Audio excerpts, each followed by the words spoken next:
think I'm okay with that one.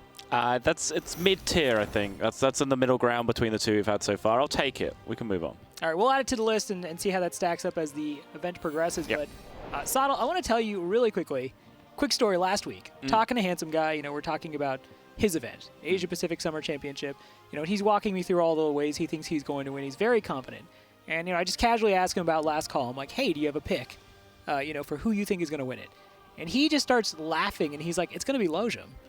And I'm just like, to be completely honest, I'd never heard of him. I was like, oh, explain why. Handsome Guy's like, this is my teammate. We're on Team Soombi together. This guy is great, and he's going to be bringing a lineup that's, like, really cool. Yeah. And so I was just kind of like, all right, bring it on. I really want to see this. I have not been disappointed. Rojom's lineup is amazing.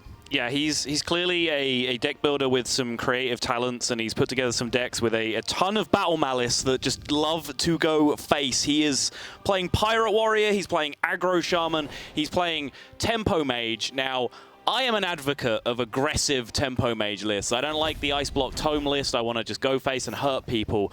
I've never gone as far as to put Leroy Jenkins in my Tempo Mage. I mean, that's commitment, and we'll get into talking about some of these other lists a little bit later on and how aggressive they really are. But we're going to open up here with Shaman versus Rogue, and this Shaman, as you pointed out, this is not this new mid-range Shaman. Let's put stuff on the board, like, hey, nice slow game. Like, this Shaman, to your point, comes to hurt people. Yep. And Rogue is exactly what you want to be going up against. Oh yeah, I mean this is one of the decks that kept Rogue out of the meta for a very long time. Just the threat of Aggro Shaman running into them, they essentially cannot beat the card Doomhammer. They just lose straight up to that card. They cannot deal with the amount of damage that it outputs. So Rojom definitely putting himself in a strong position right off the bat here with the Shaman into the Rogue.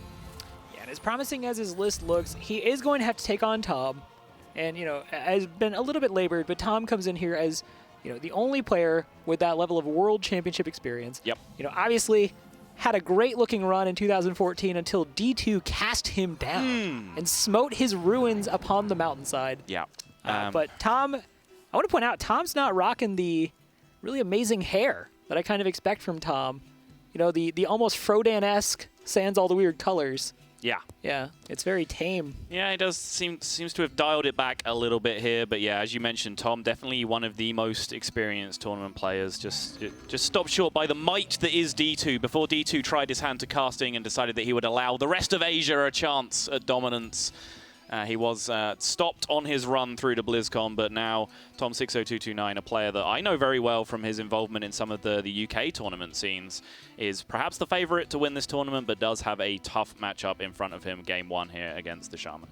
Yeah, you bring up his tournament experience, and Tom is, realistically, if you look at the number of accolades he is just straight up the most decorated player in this entire event. Oh, absolutely. Yeah. Just so many tournaments, Assembly, Onog, Yep. You have all these tournaments. You mentioned it earlier to me, Private Gfinity. Yes. All these different events he has participated in, and he's not just participating in, he won a lot in 2015. Really one of the kind of quiet but premier players from the 2015 Hearthstone scene. Yeah, absolutely. I mean, the Gfinity event that he qualified for, the major LAN that he attended, was he came in as the favorite, honestly, because he was on such a hot streak, wasn't able to take that one down, still had a good run through it, but yeah, he did have he was one of those players that managed to go on a huge hot streak for several major tournaments in a row. You're thinking about people like Calento, like Life Coach, who've put together similar runs, Tice as well.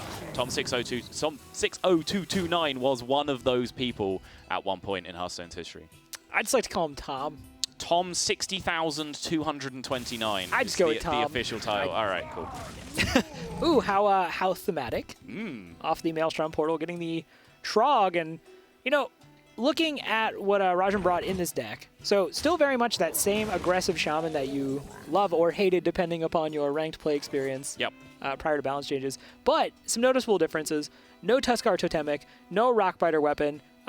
You brought it up earlier, teched in the old Elemental Destruction, that when that card first came in, it was like the reset button on the board. Yep.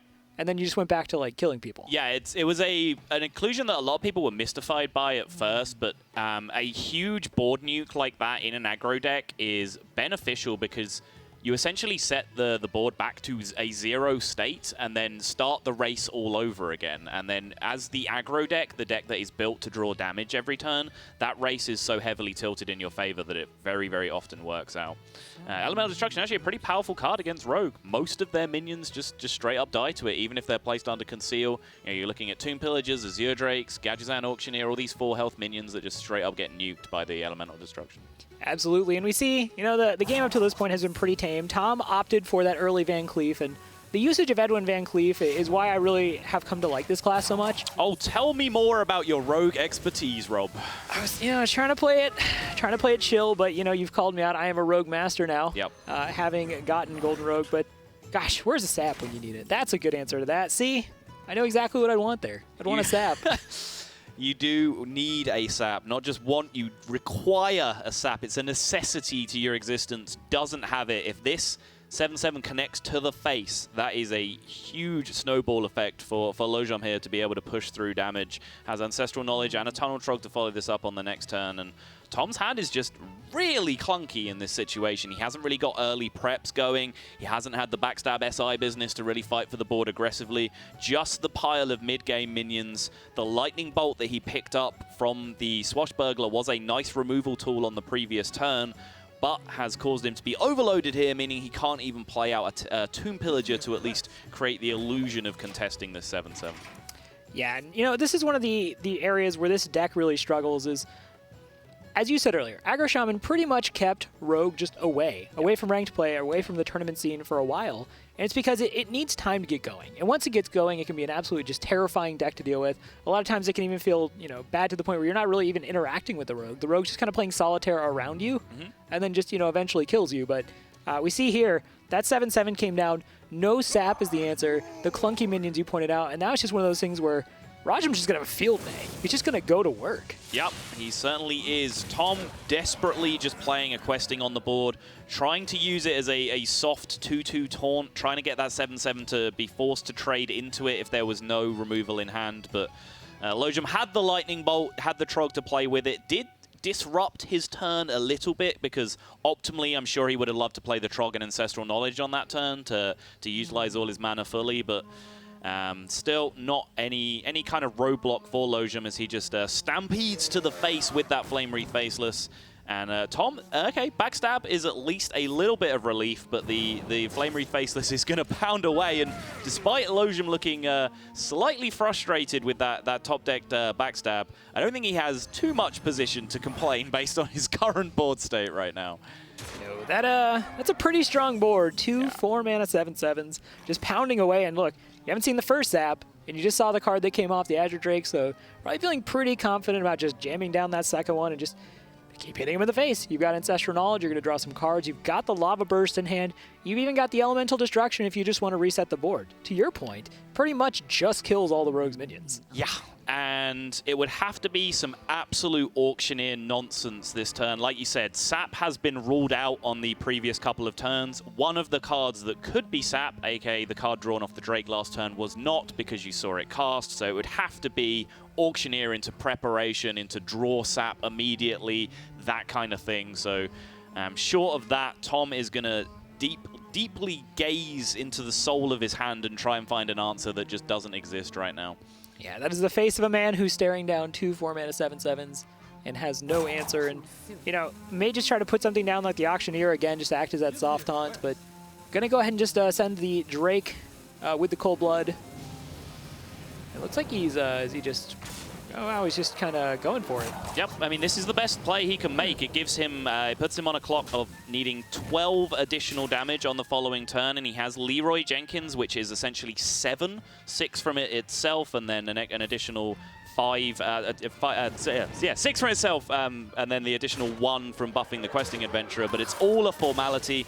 It's probably the correct play in that situation. Needs to set up a win for himself on exactly the next turn. Rojom proving that Aggro Shaman, still pretty good yeah, when you match up against Rogue. And, you know, Tom, despite coming in here with kind of the pedigree and the experience, I really do worry about him because if you look at Rojom's lineup, it's not like it's like, all right, you got the aggressive deck out of the way.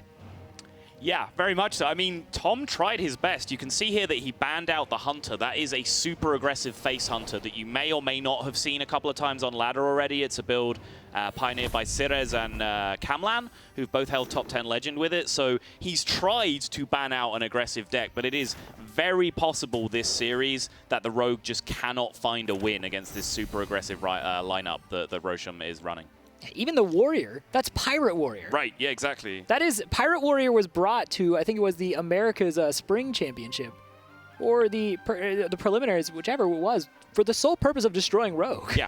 It's a deck that people have brought out again recently, but in its initial foray into the competitive scene, it wasn't quite as impressive as people built it up to be beforehand. We kind of saw the same thing yesterday in the Europe Last Call, where the one Pirate Warrior just did fall a little bit flat, but we'll see if Rojom here has the right idea and if his Pirate Warrior can push through. All right, well, for this match, we are going to see Tempo Mage versus Mid-Range Shaman, and this Tempo Mage again, Leroy Jenkins. Yeah. In Tempo Mage. I mean, it's a third Fireball. It is. That spawns Whelps. A little more expensive. Yeah. But this Tempo Mage is wacky, to say the least. There is not only a Leroy Jenkins in here, there's also a Polymorph, which just seems to be in direct contradiction with what your plan is if you're playing Leroy Jenkins in your deck. Like, are you really looking to transform Sylvanas and late game minions as well? Like, surely your plan is just get them at that point. Like, so there's all sorts of things going on in this deck, and I can't wait to see how it plays out.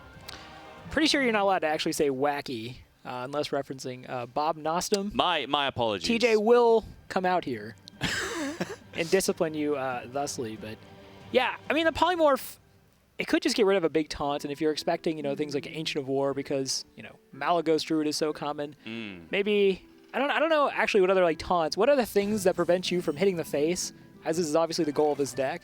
I don't know what else it really goes against. I kind of agree, it feels like an odd inclusion, but obviously you throw that in there after probably pretty extensive testing. Like, there's a reason that Polymorph is in there. Oh yeah, and historically, the Asian scene in general has had very, very different ideas on Tempo Mage from the West, even back before the West started playing Kabbalist Tomes in their deck. The Asian scene was already playing ice blocks and things like that to slow down their deck, and they added in the Kabbalist Tomes immediately when they were released. So they've had these weird, wonky ideas on how to run Tempo Mage for a very, very long time, and it's no surprise that we're seeing such a variation of Tempo Mages in this tournament from the players that have brought it. Yeah, and speaking of Kabbalist Tome, we do see the one in here, so that Polymorph, the Water Elemental isn't really indicative of, aggression either, necessarily. The way it's statted to be inconvenient, utilize the utility and survive, but you see here, Rojom has a pretty good answer for that Totem Golem, but really, Arcane Blast does so well against Shaman because of Totem Golem. Yeah, generally the strategy against Shaman is almost a hard mulligan for spells. Like, you don't actually want the Mana Worm and the Cult Sorcerer too much. I mean, Cult Sorcerer with Arcane Blast is huge, but you do just really want to have those early removal spells. If you can not get beaten up early against Shaman, then your mid-game swing turns and your late-game power is actually pretty strong against them. So, a handful of cheap removal and one-mana spells is actually pretty strong against Shaman in a lot of situations. So the Arcane Blast there is huge, and having another Arcane Blast available, Babbling Book as well, and some Flame Wakers to back it all up, this is a pretty promising hand for Rojom, honestly. Yeah, overall, that's I couldn't say it any better than you just did. That's really just what you're looking for there. You're not necessarily going to be asserting dominance. You're just kind of looking for that burst turn where you just clear the board. You put down the Flame Waker, and the Flame Waker, is a little bit of a chunkier minion. That 4 health makes it actually pretty difficult for the Shaman to deal with. Obviously Spirit Claw is 3 damage.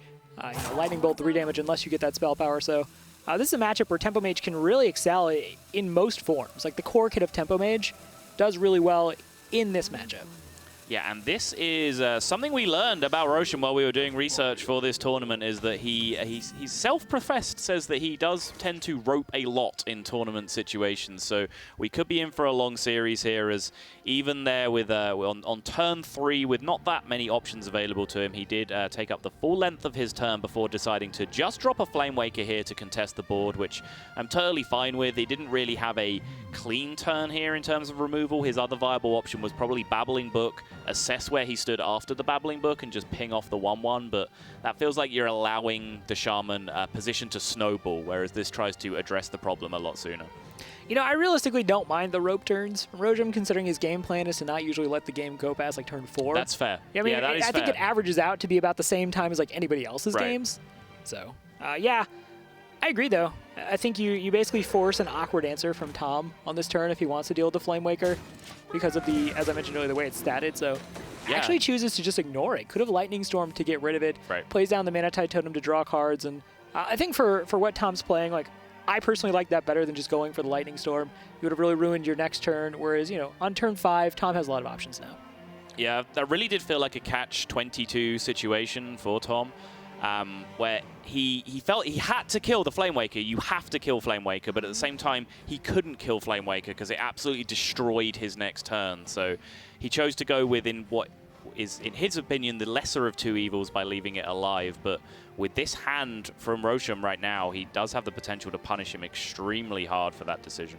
Yeah, it's one of those things where if you could see his hand, you're probably like, maybe we just Lightning Storm the Flame Waker, just get rid of it. But even then, you know, if he had, it's not like he would have been in necessarily a great position because Rojom still has the second Flame Waker, still has all those spells. So we'll see what happens here. And Rojom actually deciding to hard pass on playing the second Flame Waker and just getting value out of the spells, but pans out pretty well. And, you know, it puts him in a situation now where a spell-powered Lightning Storm, or maybe like a combination of Lightning Storm, Maelstrom Portal, don't just get rid of all your Flame Wakers, or both of them, rather. Yeah, I think it's totally fair. I was about to say as well that he knows that tom60299 does play Stormcrack in the deck as well. He realizes that it wasn't in hand on the previous turn, or it certainly would have been used, but this was not the line that I was expecting with the Arcane Intellect. I thought the decision would be between the Flame Waker and just using all the other cheap spells alongside, you know, the Arcane Blast, the Babbling Book, the Mirror Image, etc. But he takes the risk with the Arcane Intellect that he gets some strong outcomes from the Flame Waker missiles. It worked out just fine for him. And now he's a long, long way ahead. And again, in a matchup where he needs the quicker stuff, the tempo plays, he's looking for the Spirit Claws, the Maelstrom Portals, Tunnel Trog into Overload plays. He doesn't have any of that. Again, he has all of his clunky mid-game idiots in his hand. Wow.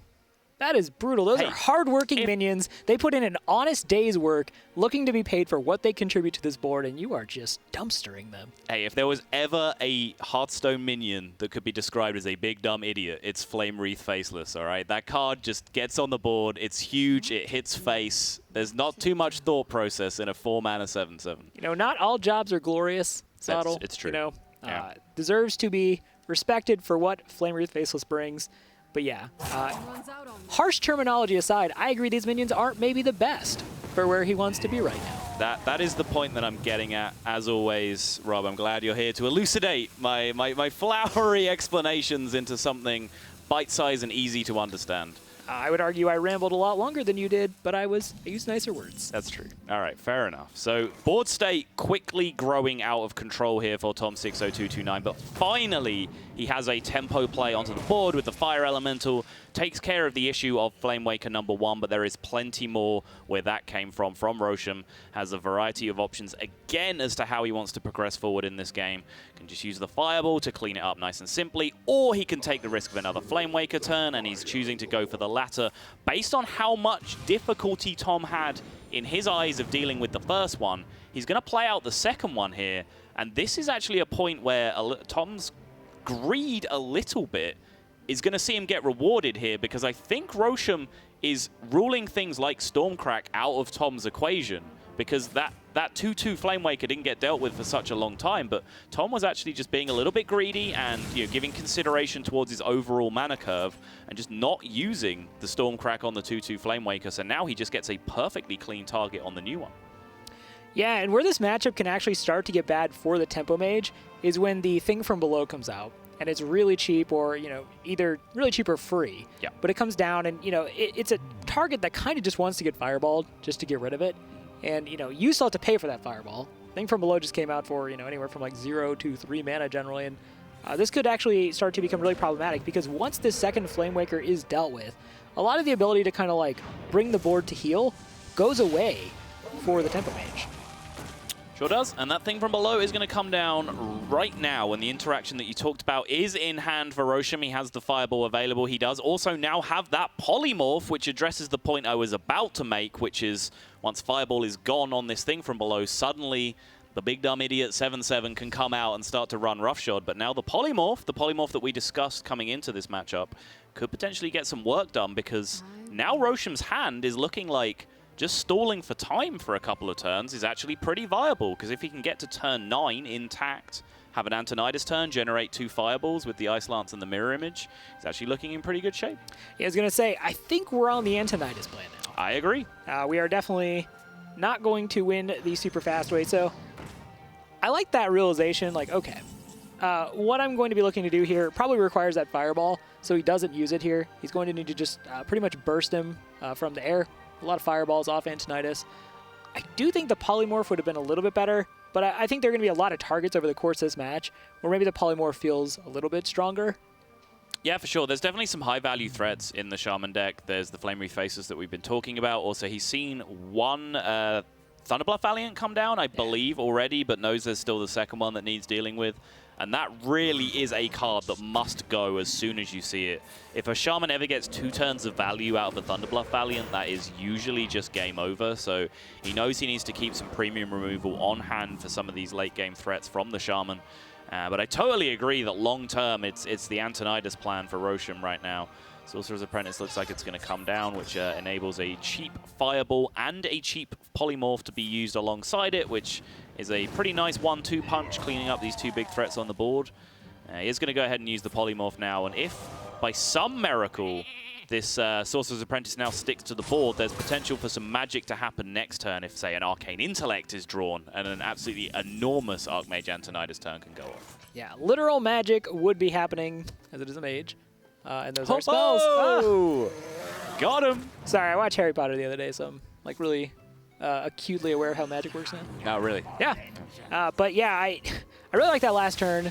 Super strong. And one thing I find interesting is even though Rojom and Handsome Guy are teammates, when it comes to Tempo Mage build, pretty different. We saw Handsome Guy actually have that one Arcane Explosion in the Asia-Pacific Summer Championship, which was huge for him. We actually saw it in a couple of different situations where, you know, with the Cult Sorcerer, Blood Mage Thalnos, it did big things there.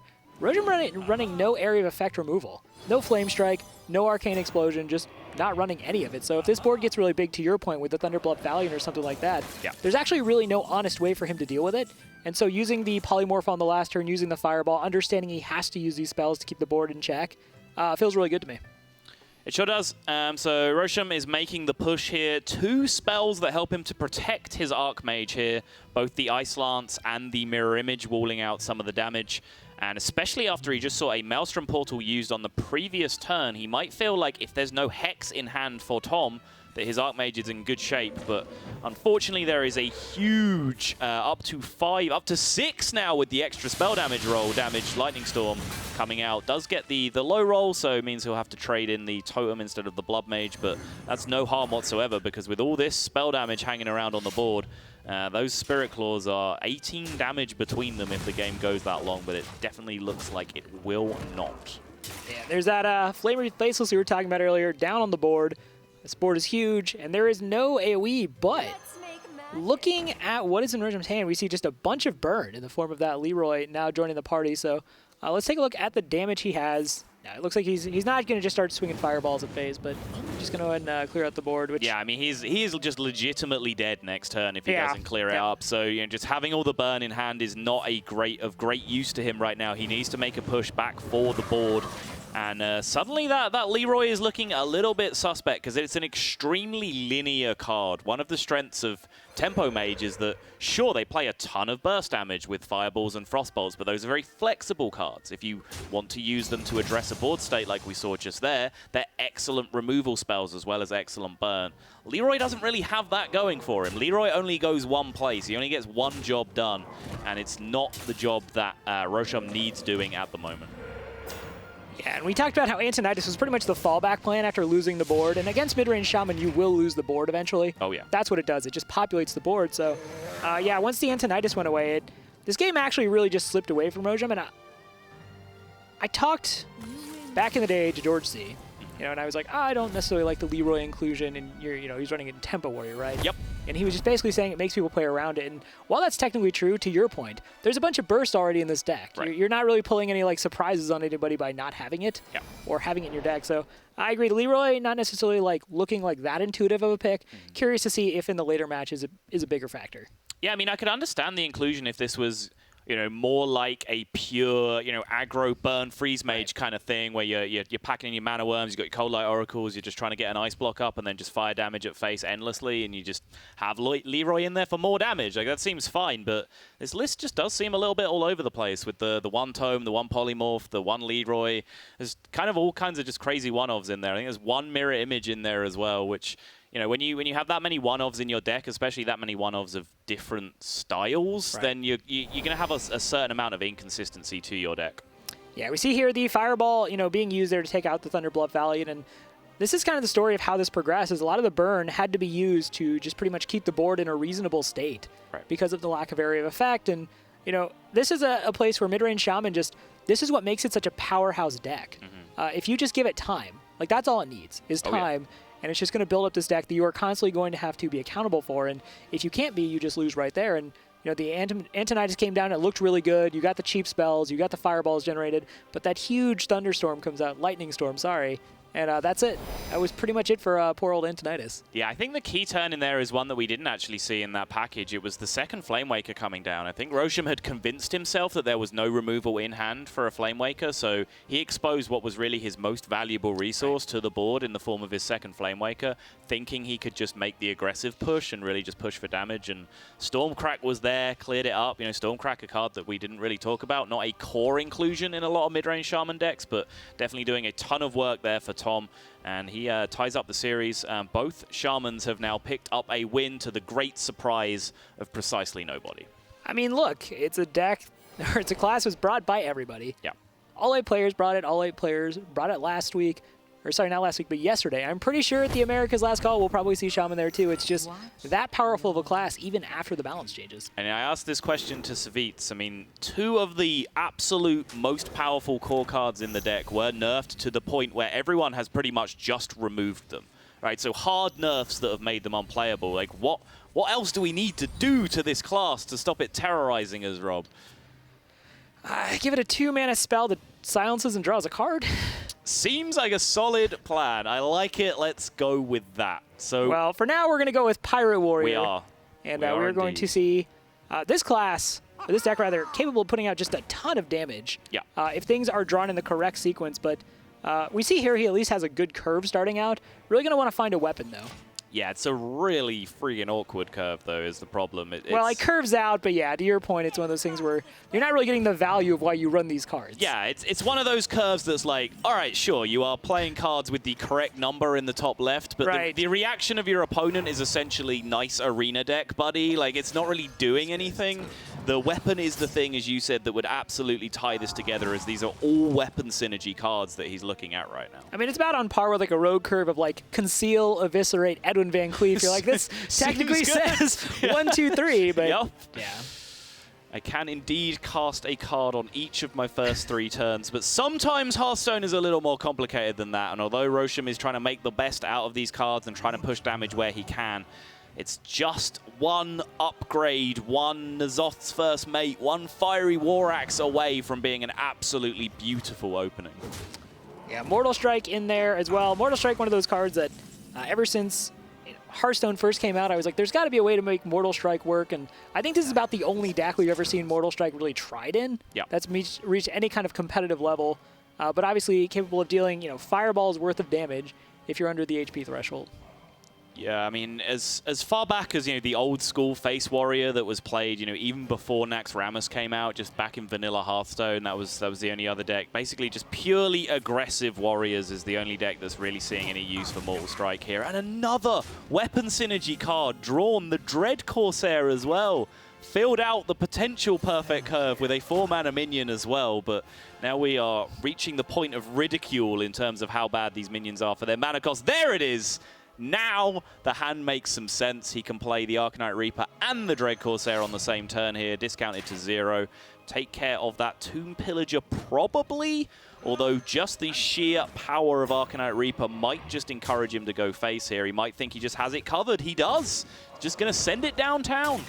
Yeah, I was going to say at 4 mana, it's not really a Dread Corsair at that point. It's just more kind of a meh Corsair. But, you know, when it's free, suddenly feels a lot better. To your point, not trading there. And I mean, so you're not going to necessarily see, like, in fact, you just won't see, you know, minion buffs on this Tomb Pillager. You're not going to see like an Abusive Sergeant. You're not going to see like a Defender of Argus come out. So you don't have to worry necessarily about that. Yeah. But there are other considerations, especially for kind of how far you are behind on your plan. But look, there's the second Arcanite Reaper. I think it's just time to get him. Yeah, I mean, the second Arcanite Reaper is actually probably one of the worst draws because this is about to get upgraded right now. So he has 2 turns of huge weapon damage going in anyway. And this game is only lasting probably 2 turns from this point. The scary thing about leaving a minion up against Rogue specifically is the Cold Blood Conceal counter push. That's really the only thing you lose to when you're playing an outright aggressive deck. So I don't mind the decision to go face. He doesn't quite yet have him covered in terms of raw damage that he can absolutely 100% rely on. But he's probably close enough to make the push, although he did use a lot of damage just clearing out minions in the early game. He used a Heroic Strike and a Mortal Strike to trade with minions in the early game. Yeah, I think why I like that second Arcanite Reaper draw is you're pretty much, you have figured out your condition where you're going to get enough damage to win, even after upgrading the first one. So you're set there. At this point, you start looking at, like, how do I make the trades? And we saw it there. The South Sea deckhand goes into the Tomb Pillager. That's 5 damage that, you know, is not going to hit you in the face. Your hero power still gives you 2 effective HP per turn. So at this point, whatever else you draw, you can kind of just look at, you know taunts aren't coming down. There's no taunts here. There's no healing. You're just pretty much like, I have the damage secured now. Like, what can I use to potentially just mitigate damage coming towards me? Yeah, I completely agree. But, you know, to the point of Arcanite Reaper being one of the weaker draws is what I said. Like, ideally, Rojom would like a card that he can play on his upcoming turn now that kills the Rogue and gives him the damage that he needs. And a lot of cards like Leroy in his deck would potentially be able to do that. But the fact that there is now a potential 1-turn window for Tom means that a huge Edwin Van Cleef Conceal style play this turn means that he potentially has 2-turn lethal set up with the Leroy Jenkins in hand as well. And this is exactly what we're going to see. And I love this sequencing.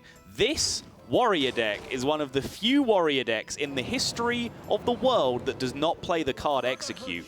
So there is no harm in just leaving your 12/12 Edwin Van Cleef unconcealed on the board just to get that extra +2/+2 buff. Oh, wow. So with... No, it actually wouldn't make a difference there. So, okay. Yeah, just going to equip that second Arcanite Reaper, and it's pretty much up to Tom just to end it this turn. Yep, he's just looking for a draw here. He has, 16, 22 damage available to him. Eviscerate would have been lethal. Now there's just no card that's going to get him there. Rojom showed him the Arcanite Reaper, which is an interesting decision in itself. There we go. So yeah, again, the story here is the Rogue from Tom, honestly. It's the deck that's going to struggle a little bit. I think it's going to have to sneak in its win against the Mali Druid if it can. That's the one matchup where it seems to be able to have an impact. This Tempo Mage, as long as it doesn't end up with a handful of Polymorphs and Kabbalist Tomes and it actually draws the mostly aggressive portion of the deck, should be able to run over the Rogue as well. So I think Rojom choosing to go with the Tempo Mage here. Tom has responded with his own Freeze Mage, and this, honestly, is not a good matchup for him either. Tempo Mage, one of the stronger decks against Freeze Mage in the meta right now. Yeah, I was going to say, you qualify that same with the right now because I feel like that balance of power is just always shifting. It is, yeah. Based on individual cards. Right now, it has a pretty reasonable matchup, I think, against Freeze Mage, but I don't know. With the way Rojom has teched this, do you think that's still the case, or...? Honestly, I think so. I think Tempo Mage is just too well built to play the damage from hand game. It's the one thing that Freeze Mage can't really interact with, is you just firing spells from your hand at their face. The Polymorph isn't the worst card in the world. It's a way to deal with Doomsayer without wasting any damage, which the deck doesn't usually have access to, so he can even get some niche usage out of that, and he's just got a dang Leroy Jenkins in the deck. Like, that helps. That's 6 extra damage. That's true. Traditionally, decks that have fared well against Freeze Mage tend to charge things. Yeah, that's true. So yeah, it's just Flame Waker quite often in this matchup just does way too much damage. Just, you know, Freeze Mage doesn't have the minions to tank any of the shots, so Flame Waker just ends up dealing like 12 to face in additional missiles. They can curve out aggressively. They have damage from hand. It just ticks all the boxes in things that Freeze Mage doesn't want to have to deal with. Well said. 100% agree. And Spellbender coming off that babbling book. Spellbender, not really a secret. I mean, it can get some value in, you know, the Forgotten Torch being eaten by the Spellbender, possibly like a Frostbolt early on. Yeah. But later on as the game tends to progress, it's one of those things where the Freeze Mage is going to basically avoid using those kinds of spells on minions. And obviously Spellbender can only interact with a spell if it's targeted towards a minion, so... That is the important thing. It's the piece of information that some people just overlook about Spellbender. I have so many times I just get it off, and I'm like, yeah, cool, I'm going to absorb a spell, and it just... Like, why did that hit me? Yeah, it just doesn't protect you from the world where Freeze Mage has already passed the turn and is starting to burn out your face. It's just no protection. So I like Rojom, as you said, trying to use it in the early game here. Forgotten Torch, you obviously saw Frostbolt was whiffed by your opponent, so the next removal on the checklist of things that could deal with your Cult Sorcerer here is the Forgotten Torch. It seems like a reasonable turn to play it down. It also makes Tom's turn awkward overall because he has to think about the implication of Counterspell and things like that.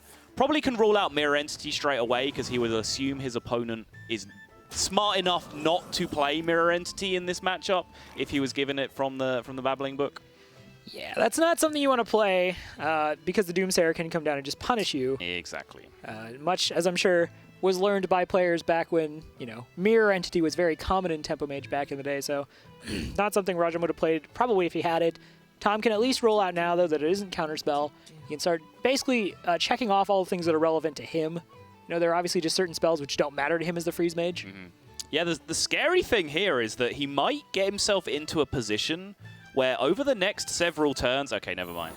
So that's going to proc the Spellbender right now, but he could have got himself into a position where he was just using his AoE freezes over the next couple of turns, you know, Frost Novas and Blizzards, etc., and he would get all the way to the point where he wanted to burn out his opponent without ever knowing whether or not that was Ice Block that was in play, and then just be in a really horrible position. But luckily for him, he does choose to go with the Cone of Cold, does get punished by some additional damage coming in because of the Spellbender, tanking the positioning a little bit of the Cone of Cold, but still gets the good news that there is no Ice Block at least. Right. Now, Tom has the opportunity here to coin out the Blizzard. Would just go ahead and remove 3 minions from the board, take a lot of power off of the board, so I don't dislike this. And I'm not necessarily sure what else you're going to be doing with this turn. Yeah, I think you just got to get some of this damage off. I'm no Freeze Mage expert, but I'm pretty sure you just don't want to be taking damage here. Yeah, there are quantities of damage that you will allow yourself to take, but that board smashing you in the face one more time was not looking pretty at all. And yeah, Rojom here, this was one of those matchups. As I said, if he got this to queue into the Rogue, he would be looking to just draw the aggressive part of his deck, and he has definitely done that in another matchup where he'd be looking for it, in this case against the Freeze Mage. Tom with the snap call on the Frost Nova Ice Lance play to take care of the Emperor was his... Not his only way in hand of dealing with it, but the only way that also prevented the damage coming in from the Azure Drake. And as you can see from the hand now from Rojom, leaving that Emperor up for another turn would have been completely catastrophic. Yeah, and this, even making that call, Tom's still in a pretty bad spot here. We see the Antonidas just right off the top of the deck, able to just go ahead and use the Arcane Blast, and Rojom has enough damage, as we see it right now, just end the game over the course of 2 turns. He does indeed. From the hand, just from the hand, not even counting the board. Hand. And it looks like he's going to get some extra damage from that Azure Drake. Yeah, I think Rojom there, he could have waited for a little bit of extra value from the Antonidas, but 2 things. Firstly, just the amount of damage he has built up, which, you know, right now is enough to end the game, so that encouraged him to go for the Antonidas early. Also, the fact that he saw the Emperor removed in such a strange way led him to think that maybe the Antonidas could stick to the board, and he is going to go ahead and finish this in style. Leroy Jenkins in Tempo Mage. We are both a bunch of haters. We were naysayers early on. Leroy proving his worth. Could have accomplished that with a fireball, but to your point, I'm agreeing with you. The style is important. Okay. Like, time's up. Let's do this. Golden Leroy. That's how you mess with your enemies. It is indeed. That's how you let them know, like, I could have killed you any way I wanted to. But yeah, Rojom going up 3-1 in this series. Very convincingly played thus far. Yeah, I mean, very, very strong performance. Tom coming into this as the favorite. A lot of people have said that so far today. A lot of people will be sat at home thinking the same thing, thinking, you know, Tom is the player that I've seen his name pop up in majors over and over again. He should be the favorite to win this tournament. And Rojom putting on a strong performance so far. And Tom is now behind and still needs to pick up a win with that rogue deck that we've been saying is a nightmare the entire time. Yeah, I mean, look, Tom comes in here and, to your point, you know, has the backing of a lot of people and saying, like, oh, you know, he's this really good player, he has all this background and everything, but look, when Handsome Guy gives you a recommendation, when Handsome Guy straight up tells me, like, oh, yeah, no, Rojom's just going to win, like, yeah, gotta be honest, that's a pretty glowing background to come from. Yeah, I mean, I completely agree. If there's a lot to be said, and there's a lot of people who kind of assess players based on practice groups, circles that they run in. You know, a lot can be said about your ability as a player if other high-level players have, you know, kind of plucked you out of the mob to be their practice partner. So yeah, a testimony from strong players is definitely a mark of a good player, and Rojom is backing up those kind words, living up to expectations now with this performance against Tom. All right, we're Tom. Tom needs to get a win with the Rogue. This is now it. It's either get a win with a Rogue or you're done for the year. Yep, but the one remaining deck, the good news for Tom, is the Malygos Druid from Rojom. So all the decks that would terrorize the Rogue have picked up wins either against the Rogue themselves or in other matchups like we saw in that Mage Mirror just now. So the Rogue would have been looking for this matchup all along. He's got it a lot later on than he would have ideally hoped, but still, this is the road back now from Tom. He has to pick up wins with his decks one by one. Looks like he's going to lead out with the Rogue now up against the Druid. Druid hitting early ramp, though, putting him in a strong position to move forward. Yeah, and looking, you know, Tom actually has kind of those mid-game minions we were talking about, the Tomb Pillager. Questing Adventure, you obviously want to play out when you can buff it up with the accompanying spells, make it really big, and, you know, maybe conceal it to protect it from something like Mulch. That is something that he has going in this matchup. You talked about Rogue can actually just eke out a win here pretty reasonably because things just get too large for the Druid to deal with. Yeah, definitely a strong possibility. The Druid classically used to be a deck that didn't really have that many removal options available to them. So, you know, quite often, back then, you know, people weren't running Questing Adventurers, but if they were, you know, a play as simple as like Questing Adventurer, Coin, Cold Blood, for example, just to put a dude on the board would have been threatening enough. But the Malygos Druid version plays so much removal now that you do really need to make a push at the right time with your Questing Adventurer, and Rojom here is just choosing to innovate the Nourish for card draw, which is a slightly unusual play, using the Innovate essentially as a coin, and then choosing to go for the card draw over the ramp in this situation as well. Wow, so we see Tom once again just throw out the Questing Adventure, pretty much as to your point, a soft taunt, just you have to deal with this now. Yep. And it is going to, it looks like, effectively block out the Barnes play, which is what I would imagine Rojom probably wanted to do. Yeah, I mean, it does play directly into, say, Azure Drake Moonfire, which is a possibility. But that's a two-card combo. It's potentially not worth playing around in this situation. And this is something that I've seen Tom do historically with some combo-based decks, is that he plays them a little more tempo-focused than some people do. I saw him play a turn 3 Warsong Commander on the board against Hunter back in the Warsong Grim Patron days, with his reasoning being, I just didn't want him to play Animal Companion. So he's very, very, you know, averse to allowing his opponents to dictate the plays. He is willing to give up huge resources in his deck to make sure the game is developing on his terms. Yeah, I think when you look at what you actually need to beat the Druid, you probably think to yourself, okay, I have another Questing Adventurer in hand. Mire Keeper, obviously not what you want off Barnes, but I have another Questing Adventurer in hand. I have another Van Cleef somewhere. Like, maybe it is just more important to block certain plays out early so you can get to the point where you can actually enact your, I guess, greater overall strategy. Yeah, I definitely think there's merit to it, but I want to talk about Barnes in this deck as well, because that's not an inclusion that we're really used to seeing either. I mean, he does have probably the best kind of build of this deck that you could have for Barnes. He has the Blood Mage Thanos, the Auctioneer, Azure Drake in there as well, of course, Emperor and Malygos, who are the two big wins off Barnes. But there's also just a big old pile of minions like Mire Keepers and Arcane Giants, etc., that are pretty much complete whiffs. So not a card that we've really seen used in Malygos Druid a great deal, but no great upside for Rojom on this occasion, although you can at least see the plan with it, right? Yeah, and Barnes so far is this really powerful legendary, which I feel has mostly shown its value in decks like Rogue, or classes like Rogue, Hunter. You know, we're starting to see it trickle into Mage with, you know, Tempo Mage with something like Ronin. Yeah. You have Emperor Thorsen, you have Azure Drake. So I do like the idea, you know, because you have minions in the Malagos Druid build that, you know, certainly benefit or can make the big splashes off of the Barnes. But I agree, you also have a lot of minions that just don't really, like, interact with it that well. Yeah. So...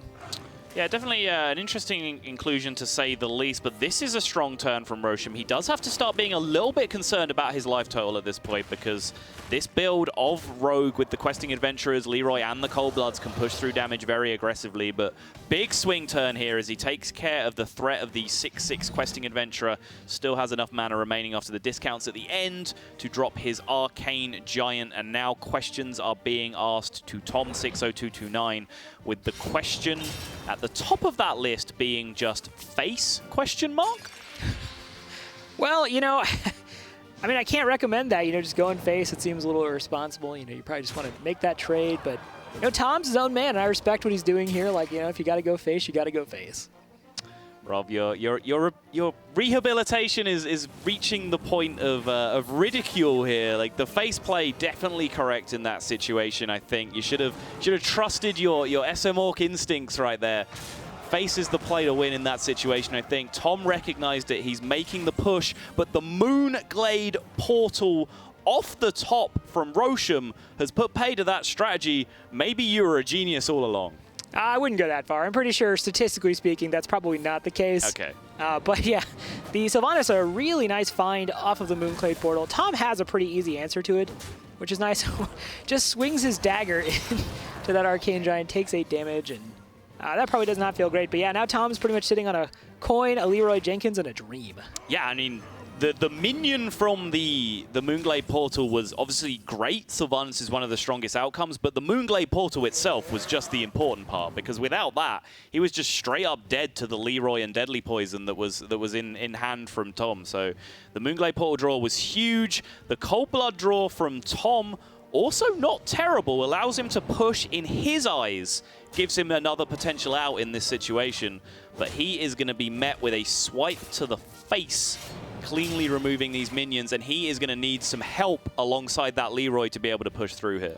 Well, it looks like he is going to get 2 draws, so if he finds something, you know, if he just finds Eviscerate, right? He's already used both Cold Bloods, he's used both SI7 agents, so it pretty much has to be Eviscerate. He will get another draw off that Phantom Knives, but yeah, this is a very dicey situation. We are going to see the Innervate come out, as well as the Hero Power just put Rojom up to 9. He is. Goes up to 9, 7 damage in hand. The fan can be cast and still hit Eviscerate here because he's held onto the coin for so long. That's actually available. Sap is a whiff, so I'm sure we will see Fan of Knives get cast here first and foremost. That will leave him with 6 mana. If he draws Eviscerate, he can then play it alongside Leroy Jenkins with the coin for lethal. It looks like he's considering just using the Leroy first. Yeah, go ahead and use that Fan of Knives. Sure. Knows he has to do it to win there's anyway. Nothing wrong with this, yeah. It's fine.